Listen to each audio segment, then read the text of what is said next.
जय हिंद दोस्तों, मैं साइंस सेंटर में आप सभी का स्वागत है। आज क्लास का चौथा दिन है, यानी चौथा क्लास है। आगे हम लोग सीखेंगे ऊष्माक्षेपी अभिक्रिया किसे कहते हैं। अगला हम लोग का टॉपिक है ऊष्माक्षेपी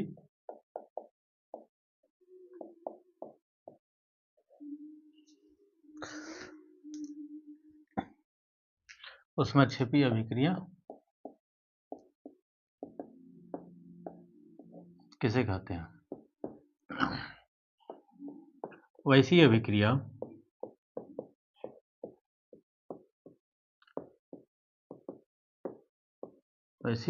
जिसमें ऊष्मा का उत्सर्जन होता है, जिसमें ऊष्मा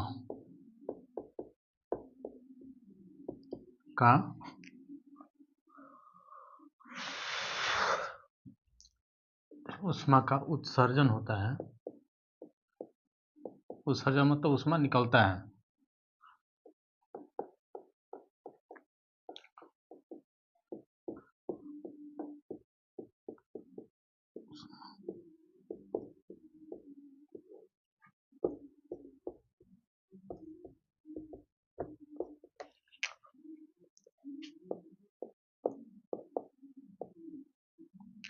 ऊष्माक्षेपी अभिक्रिया किसे कहते हैं। वैसी अभिक्रिया जिसमें ऊष्मा का उत्सर्जन होता है उसे ऊष्माक्षेपी अभिक्रिया कहते हैं। जैसे में कोई भी अभिक्रिया होगा, उस अभिक्रिया के दौरान यदि ऊष्मा उसमें उत्पन्न होगा, उत्सर्जन होगा मतलब उत्पन्न होगा, बाहर निकलेगा, उसी को ऊष्माक्षेपी अभिक्रिया कहते हैं। जैसे में यदि उदाहरण एग्जाम्पल क्या, यदि हम कैल्शियम ऑक्साइड को जल के साथ, यानी कि घर में जो चूना होता है, जो हम दीवार में चूना करते हैं, पोतते हैं दिवाली टाइम, यदि चूना को हम यदि जल में डालते हैं, क्या में डालते हैं, जल में डालते हैं, तो वो पूरा एकदम खलकने लगता है। उसी टाइम में क्या होता है, जब खलकता है तो वही अभिक्रिया करता है, और उसी टाइम क्या बनाता है, कैल्शियम हाइड्रोक्साइड, बुझा हुआ चूना, और यहाँ ऊष्मा क्या निकलता है, ऊष्मा को हम जहाँ पे ऊष्मा निकलता है वहाँ ऊष्मा का प्लस साइन देके हम क्या लिख देते हैं, ऊष्मा लिख देते हैं। यदि कहीं भी किसी भी समीकरण में यदि ऐसे लिखा हुआ रहेगा, इधर अभिकारक तरफ लिखा रहेगा और उत्पाद की तरफ प्लस में अगर ऊष्मा लिखा हुआ है, इसका मतलब है कि ऊष्मा इस अभिक्रिया के दौरान ऊष्मा निकल रहा है। और है एक और है N2 प्लस H2। यदि इस अभिक्रिया में क्या होता है, NH3 बनता है और इसमें भी ऊष्मा का क्या होता है, उत्सर्जन होता है, यानी कि ऊष्मा उत्पन्न करता है। तो ऐसी जो अभिक्रिया होता है, इसमें क्या, ऐसी अभिक्रिया को ही क्या कहते हैं, ऊष्माक्षेपी अभिक्रिया कहते हैं। जिस अभिक्रिया में ऊष्मा निकलता है, यानी ऊष्मा का उत्सर्जन होता है, उसी को ऊष्माक्षेपी अभिक्रिया कहते हैं। अगला है वैसी अभिक्रिया जिसमें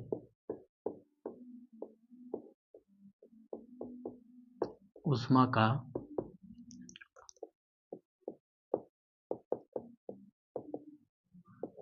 अवशोषण होता है, उसे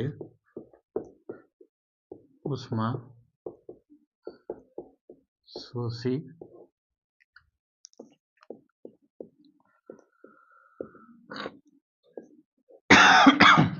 अभिक्रिया कहते हैं। Example N2 plus O2 NO minus ऊष्मा।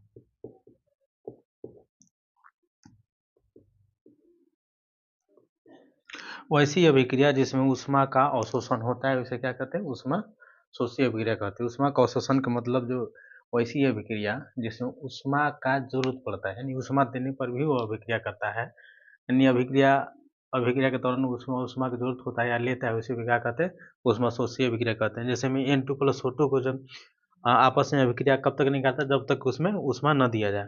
तो ऊष्मा शोषी अभिक्रिया में हम माइनस लगा रहे हैं, माइनस का मतलब यहाँ से क्या किया, अवशोषित कर रहा है, और इसी जगह अगर प्लस हम कर दें, प्लस का मतलब उत्सर्जन कर रहा है, यानी कि बाहर निकाल रहा है। तो माइनस के चिन्ह अगर दे दिया हुआ रहेगा तो समझना कि ऊष्मा शोषी अभिक्रिया है। अगर इस प्रकार के समीकरण लिखा हुआ रहेगा, यहाँ प्लस रहेगा, यहाँ ऊष्मा लिखा हुआ रहेगा, तो समझना कि ऊष्मा क्षेपी अभिक्रिया, यही चीज अगर यहाँ ऊष्मा अगर यहाँ लिखा हुआ रहेगा माइनस में रहेगा तो क्या समझना, ऊष्मा शोषी अभिक्रिया कहते हैं। इसको हम ऐसे भी लिख सकते हैं N2 प्लस O2 प्लस ऊष्मा बराबर 2NO, इसे हम ऐसे भी लिख सकते हैं। तो समीकरण में ये क्या है कि इधर वाला ना हम करके इधर कर दिए, तो इधर प्लस में था तो उधर माइनस में चल गया। ये ऊष्मा वाला हम इधर उधर कर सकते हैं, बाकी इसको इधर उधर नहीं कर सकते। इतना इसको हम ऐसे लिख सकते हैं और ऐसे भी लिख सकते हैं। तो ज़्यादा सूटेबल जो है यही वाला रहता है, क्या कि ऊष्मा उत्सर्जन जब करता है तो इधर करता है, अवशोषण इसके करने के बाद ही बनता है। तो हम डायरेक्टली ज़्यादातर बुक में या कहीं कोई भी टीचर पढ़ाते हैं तो इसी का ज़्यादा प्रेफरेंस देते हैं। अगला हम लोग पढ़ेंगे ऑक्सीकरण या उपचयन, माने एक ही अभिक्रिया का नाम है ऑक्सीकरण या उपचयन अभिक्रिया।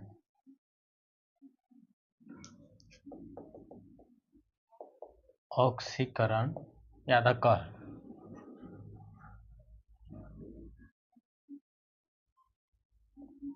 ऑक्सीकरण उपचयन।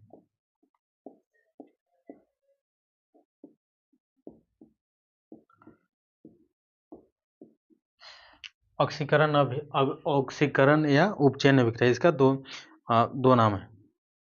वैसी अभिक्रिया जिसमें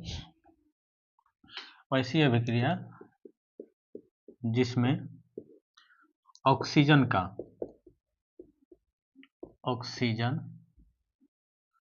वैसी अभिक्रिया जिसमें ऑक्सीजन का वृद्धि तथा हाइड्रोजन का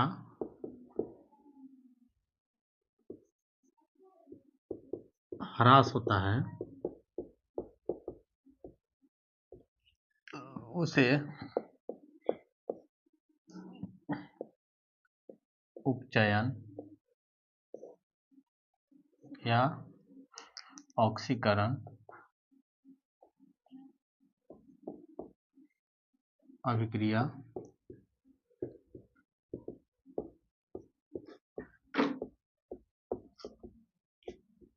कहते हैं। अगला टॉपिक है मेरा ऑक्सीकरण या उपचयन अभिक्रिया कैसे कहते हैं। इस एक ही अभिक्रिया का दो नाम है, ऑक्सीकरण भी इसी को कहते हैं और उपचयन भी इसी को कहते हैं। वैसी अभिक्रिया जिसमें ऑक्सीजन का वृद्धि होता है, जिस अभिक्रिया में ऑक्सीजन बढ़ता है तथा हाइड्रोजन ह्रास होता है, माने ऑक्सीजन बढ़ता है और हाइड्रोजन का ह्रास होता है। ह्रास का मतलब नष्ट होता है। जिसमें वृद्धि होता है, जिस अभिक्रिया में ऑक्सीजन का वृद्धि होता है तथा हाइड्रोजन का ह्रास होता है, उसे उपचयन या ऑक्सीकरण अभिक्रिया कहते हैं। जैसे में एग्जांपल Cu प्लस O2, इसमें क्या है, इसमें ऑक्सीजन जुड़ रहा है, यहाँ क्या है, ऑक्सीजन क्या है, यहाँ बढ़ रहा है। क्या इसमें ऑक्सीजन क्या हो रहा है, बढ़ रहा है। O2 है, इसको अगर संतुलित हम करना चाहें तो 2 है तो यहाँ 2 से गुना कर देंगे, यहाँ 2 से गुना कर देंगे। ये कौन सा अभिक्रिया कहलाएगा, उपचयन अभिक्रिया ही कहलाएगा। H2S HCl plus. इस अभिक्रिया में जो है, क्या में पहला में क्या है कि इसमें ऑक्सीजन जुट रहा है, यहाँ इसमें क्या है, ऑक्सीजन जो है आगे जाके क्या होगा, इसमें जुट गया तो क्या कर रहा है, इसमें ऑक्सीजन में से हाइड्रोजन जो है, यहाँ क्या हो रहा है, ह्रास हो रहा है। यानी कि हाइड्रोजन जो है इसमें ना जाके यहाँ क्या हो गया, यहाँ जुट गया। तो इसके लिए क्या हो गया, यहाँ उपचयन अभिक्रिया उपचयन हुआ। क्या कि हाइड्रोजन का क्या हुआ, कहीं से हटेगा तो एक ही जगह से हटेगा। ऐसा थोड़ी है यहाँ हाइड्रोजन है तो यहाँ हाइड्रोजन रहेगा नहीं, मतलब इसका कहने का मतलब एक जगह से ह्रास हो गया। इसमें क्या था कि इसमें नहीं था, यहाँ जाकर ऑक्सीजन जुट गया था, ऑक्सीजन का वृद्धि हुआ इसमें। और इसमें H2S था, मतलब S के साथ यहाँ हाइड्रोजन लगा हुआ था, यहाँ जाके क्या हो गया, हाइड्रोजन हट गया। इसलिए क्या कहलाएगा, ये ऑक्सीकरण या उपचयन अभिक्रिया कहलाएगा। फिर से हम लोग देखते हैं वैसी अभिक्रिया जिसमें ऑक्सीजन का वृद्धि होता है। जिस अभिक्रिया में उत्पाद बनते टाइम ऑक्सीजन जुड़ जाता है, तो जुड़ेगा तभी उपचयन अभिक्रिया कहलाएगा। और यदि कहीं हाइड्रोजन ह्रास हो तो मैं हाइड्रोजन किसी यहाँ से अगर जैसे यहाँ से यह लगा हुआ था हट जाएगा, उस अगर हट जाता है तो फिर भी उपचयन अभिक्रिया कहलाता है। इसी को एक ही अभिक्रिया को हम दो नाम है, ऑक्सीकरण या उपचयन अभिक्रिया कहते हैं। अगला है अवकरण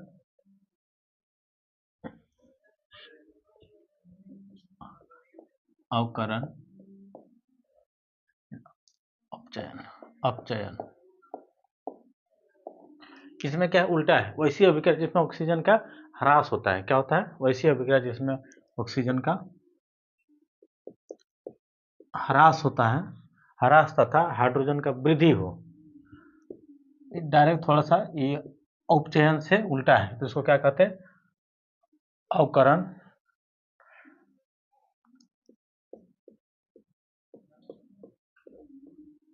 अपचयन। वैसी अभिक्रिया जिसमें ऑक्सीजन का ह्रास होता है तथा हाइड्रोजन का वृद्धि होता है, तो उसे अवकरण तथा उपचयन अभिक्रिया कहते हैं। इसमें हट जाएगा, इसमें देखिए इस अभिक्रिया जो है उपचयन अवकरण तथा अपचयन अभिक्रिया का उदाहरण है। क्योंकि इसमें क्या है कि हाइड्रोजन यहाँ से जो है, यहाँ से हाइड्रोजन, इससे हाइड्रोजन हट रहा है, लेकिन इसमें जाके क्या हो रहा है, हाइड्रोजन जुड़ जा रहा है। तो इसके लिए क्या है, इसमें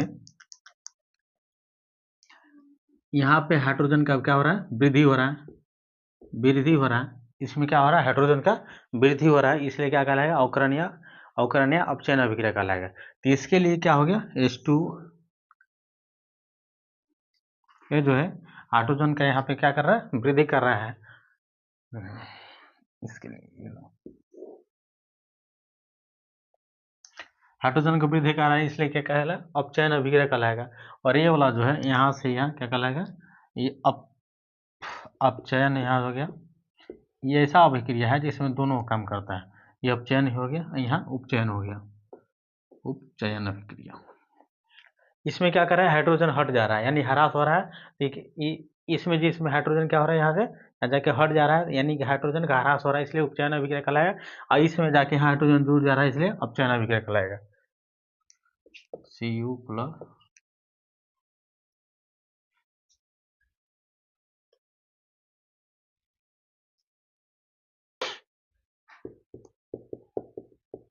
इसमें एक और उदाहरण क्या हो गया, CuO प्लस OH2। इसमें क्या हो रहा है कि यहाँ से ऑक्सीजन का ह्रास हो रहा है, क्या हो रहा है, ऑक्सीजन का ह्रास हो रहा है। यहाँ जो ऑक्सीजन था, यहाँ से ऑक्सीजन हट जा रहा है, सीधी सीधी जो डिफिनेशन में जो लिखा हुआ है उसी पर मैच कर रहा है। तो वैसे अभिक्रिया जिसमें ऑक्सीजन का ह्रास हो, मतलब यहाँ जो है ऑक्सीजन जाके यहाँ क्या हो गया, हट गया। और क्या करा, जहाँ पे ऑक्सीजन हट गया, ह्रास मतलब हट जाना, अब वृद्धि का मतलब ये समझिए कि जुड़ जाना। हाइड्रोजन का जहाँ वृद्धि हो रहा है, तो इसमें क्या जाके ऑक्सीजन में जाके क्या गया, जुड़ गया। जिस डेफिनेशन में, यानी कि जो अभी के ये जो समीकरण है, इस समीकरण में दोनों यूज होगा, ये भी समीकरण में दोनों, अपचयन और उपचयन दोनों अभिक्रिया हो रहा है। इसमें क्या हो रहा है, उसमें उपचयन और अपचयन दोनों अभिक्रिया हो रहा है। इसी अभिक्रिया के आगे हम लोग पढ़ेंगे, एक होता है रेडॉक्स अभिक्रिया। रेडॉक्स अभिक्रिया की दोनों को मिलाकर, उपचयन अभिक्रिया और अपचयन अभिक्रिया को मिलाकर एक बनता है, उसे जो दोनों जो जिस समीकरण में दोनों अभिक्रिया होते हैं, उपचयन तथा अपचयन अभिक्रिया होती है, इसी को क्या कहते हैं, रेडॉक्स अभिक्रिया। अगला क्या है मेरा टॉपिक, रेडॉक्स।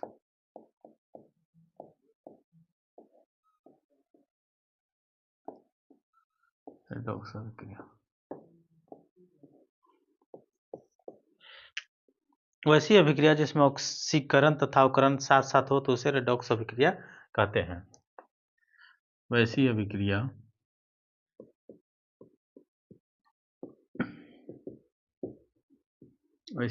जिसमें उपचयन तथा, उपचयन को ऑक्सीकरण भी कहते हैं, ऑक्सीकरण में लिख सकते हैं, उपचयन तथा अपचयन। वैसी अभिक्रिया जिसमें अपचयन तथा उपचयन साथ साथ हो, साथ साथ एक साथ हो, साथ साथ हो, तो उसे रेडॉक्स अभिक्रिया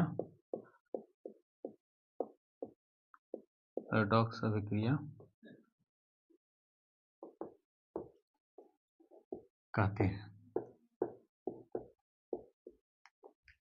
रेडॉक्स अभिक्रिया किसे कहते हैं, वैसी अभिक्रिया जिसमें उपचयन तथा अपचयन साथ साथ हो। यहाँ हम उपचयन की जगह पर ऑक्सीकरण तथा अवकरण भी लिख सकते हैं, लेकिन दोनों का नाम सेम ही है, तो उसे क्या कहते हैं, रिडॉक्स अभिक्रिया कहते हैं। जैसे में H2S प्लस Cl2, क्या H2S प्लस Cl2, यहाँ क्या बनाएगा HCl प्लस S। अगला क्या है CuO प्लस H2, आगे क्या बनाएगा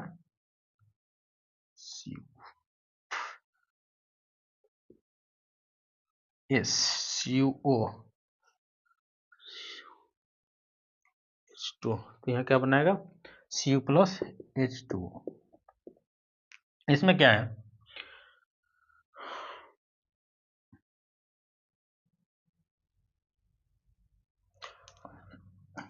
इसमें ऑक्सीजन का क्या हो रहा है, वृद्धि हो रहा है, तो इस यहाँ क्या हो रहा है, जिसमें ऑक्सीजन की वृद्धि हो रहा है, तो कौन सा अभिकरण हो गया, उपचयन अभिक्रिया। उपचयन क्या हो गया, उपचयन अभिक्रिया। इसमें ऑक्सीजन का ये दिख रहा है, जानिए उपचयन अभिक्रिया किसे कहते हैं, वैसी अभिक्रिया जिसमें ऑक्सीजन का वृद्धि हो तो क्या कहलाएगा, उपचयन अभिक्रिया। तो हाइड्रोजन में यहाँ जाके क्या हो रहा है, इधर देखेंगे कि ऑक्सीजन जुट गया, उत्पाद में यदि ऑक्सीजन जुट जाता है तो क्या कहलाएगा, उपचयन अभिक्रिया। और उत्पाद में ऑक्सीजन हट जाता है तो अपचयन अभिक्रिया। तो यहाँ से क्या हो रहा है, तो ये क्या कहलाएगा, उपचयन, उपचयन अभिक्रिया। इसमें क्या हो रहा है, यहाँ का ऑक्सीजन का हटना और हाइड्रोजन का जुड़ना है, ये क्या कहलाएगा, अपचयन अभिक्रिया। अपचयन अभिक्रिया इसमें भी सेम वैसा ही है। इसमें क्या है, हाइड्रोजन का अलग होना, हाइड्रोजन यहाँ अलग हो रहा है। हम लोग उपचयन में पढ़े थे कि वैसी अभिक्रिया जिसमें हाइड्रोजन का ह्रास हो तथा ऑक्सीजन का वृद्धि हो, दोनों में से कोई हो तो इसे क्या कहते हैं, उपचयन अभिक्रिया। हम क्या लिख दिए, उपचयन अभिक्रिया। और वैसी अभिक्रिया जिसमें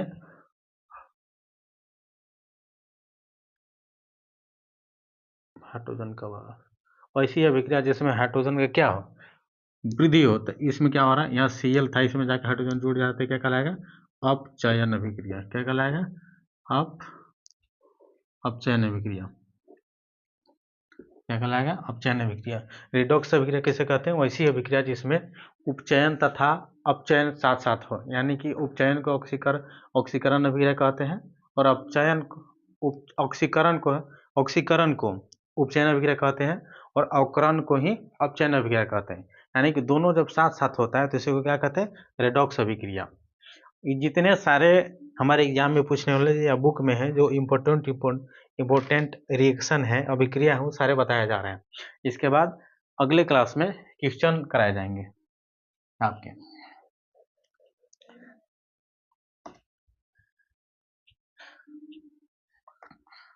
अभिक्रिया जितने थे सभी प्रकार के खत्म हो गए। अगला है एक थे, दो थे टॉपिक पर बचा हुआ आप लोग का।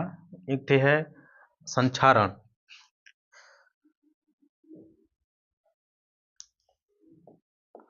संचारण एक है धीमा अभिक्रिया, वैसी अभिक्रिया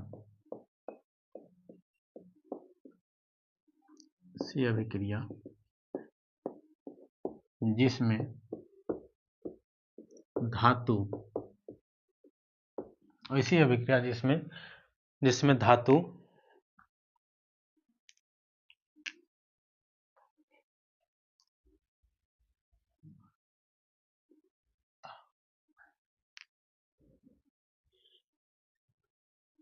वैसी अभिक्रिया जिसमें धातु नमी तथा वायु के साथ अभिक्रिया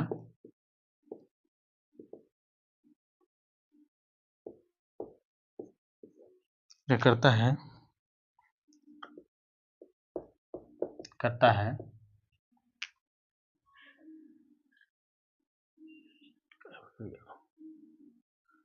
करके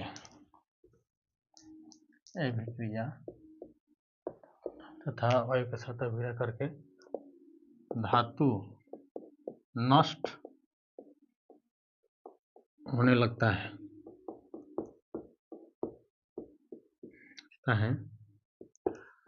तो उसे संक्षारण कहते हैं। जैसे लोहे में जंग लगना,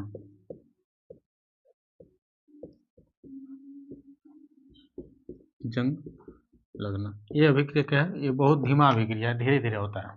संक्षारण किसे कहते हैं? वैसी अभिक्रिया जिसमें धातु नमी तथा वायु के साथ अभिक्रिया करके धातु से नष्ट होने लगता है। क्या होता है इसमें? करके धातु नष्ट होने लगता है, तो उसे संक्षारण कहते हैं। जैसे लोहे में जंग लगना, ये क्या है? अभिक्रिया ही है। लोहे में क्या होता है? धातु जो है, लोहा जो है, वायु तथा नमी के साथ, नमी का मतलब जल, यहाँ हम उसमें नमी, नमी का कहने का मतलब वैसा हवा जिसमें जल युक्त, जैसे में बरसात के दिन में जो हवा होता है नमी युक्त होता है, यानी जल से युक्त जो होता है, जल उस समय जिस हवा में ज़्यादा मात्रा में होता है उसी को क्या कहते हैं? नमी कहते हैं। और वो क्या, धातु किसी भी प्रकार के धातु, जैसे एल्युमिनियम हो गया, एल्युमिनियम, लोहा, चांदी, तांबा, जितने सारे हैं, तांबा में हरा हरा टाइप का जो होता है, जंग लगता है। वैसी अभिक्रिया जिसमें धातु नमी तथा वायु के साथ अभिक्रिया करके धातु नष्ट होने लगता है, स्वयं में धातु नष्ट होने लगता है, उसे संक्षारण कहते हैं। जैसे में लोहे में जंग लगना, तो यह क्या लिख सकते हैं हम? इत्यादि। यदि हम, ये धीमा अभिक्रिया है, यह हम लिख सकते हैं कि यह धीमा अभिक्रिया है, यह धीमी अभिक्रिया है, ऐसे लिख सकते हैं। जैसे यदि हम किसी लोहा को खुले में, यानी खुले मतलब अगर बाहर तरफ अगर फेंक दे या कहीं से फेंक दे, तो उसमें नमी के कारण और हवा के उपस्थिति के कारण क्या होता है? ऊपर से जंग लगने लगता है और लोहा खराब होने लगता है।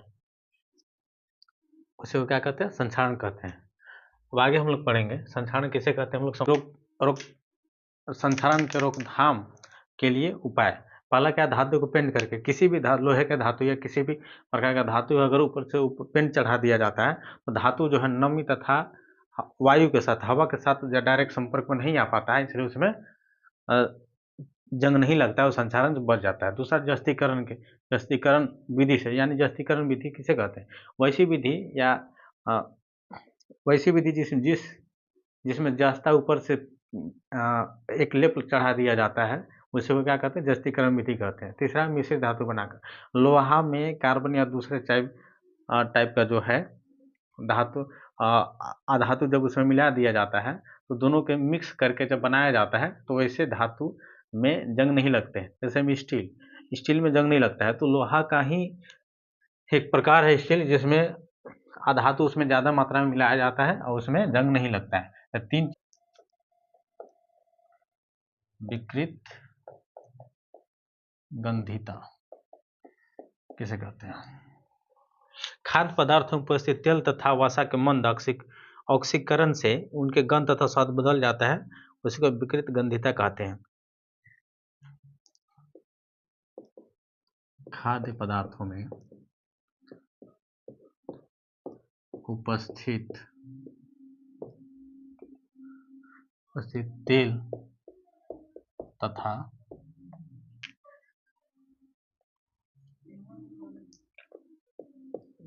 के मंद के उपस्थिति के कारण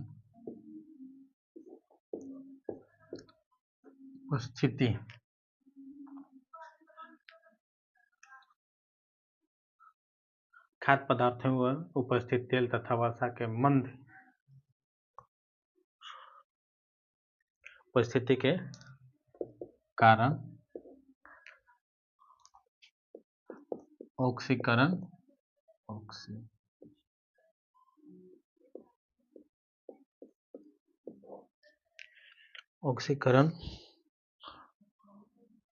होने लगता है, जिससे उसके स्वाद तथा गंध बदल जाते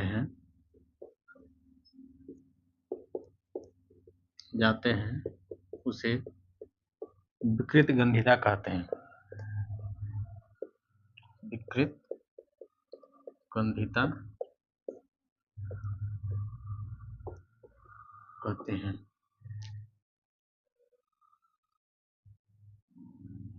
जैसे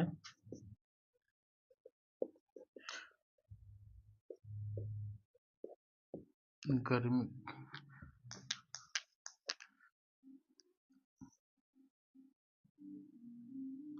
बासी खाना भी कह सकते हैं।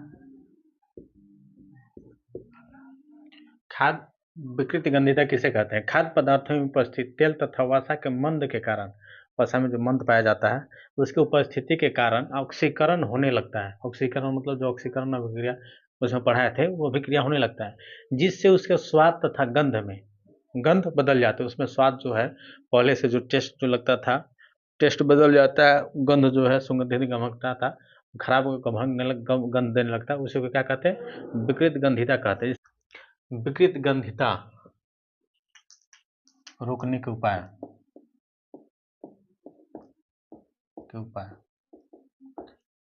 पहला, खाद्य पदार्थों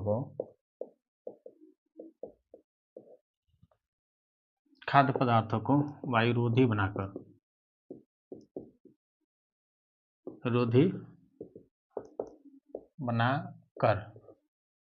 दूसरा, खाद्य पदार्थों में अक्रिय गैस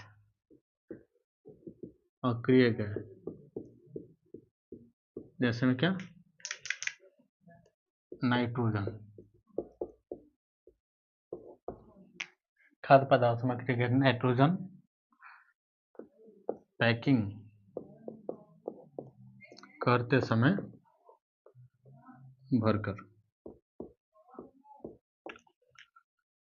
विकृत गंधिता को रोकने के उपाय क्या? खाद्य पदार्थों को वायुरोधी बनाकर, जितने सारे खाद्य पदार्थ हैं यदि उसको वायुरोधी बना दिया। वायुरोधी कहने का मतलब है कि जो वायु जो उसमें से अभिक्रिया करते हैं उसको अगर निकाल दिया जाए, अक्रिय गैस निकाल दिया जाए, तब हम उसको सुरक्षित बचा सकते हैं। दूसरा क्या है? खाद्य पदार्थों में यानी भरते समय जब किसी भी खाद्य पदार्थ को, जैसे कुरकुरा, मुरमुरा जो भी हो गया, उसमें जब भरते समय ऑक्सीजन को निकाल दिया जाए और नाइट्रोजन को, अक्रिय गैस जो है नाइट्रोजन को उसमें भर दिया जाए, तो इसे अगर वैसे करके हम विकृत गंधिता से बचा सकते हैं।